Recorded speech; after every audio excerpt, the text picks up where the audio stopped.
berjanji dan ku bersumpah setia, demi Tuhan dan negara akan ku korbankan jiwa. Aku berjanji akan satukan semua, kita bertahan bersama tanah air yang tercinta.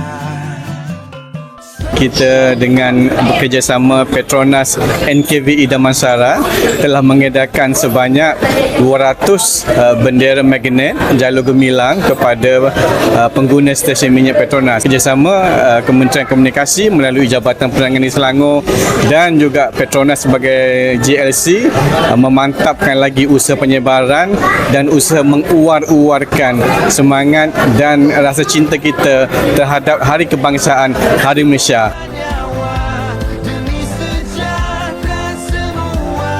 Saya mengucapkan ribuan terima kasih kepada Kementerian Komunikasi dan Jabatan Penerangan telah memilih stesen Petronas NKVI Arah Damansara untuk mengedarkan bendera jalur gemilang. Saya sebagai rakan niaga Petronas di sini amat berbangga dan mengucapkan selamat menyambut Hari Kebangsaan.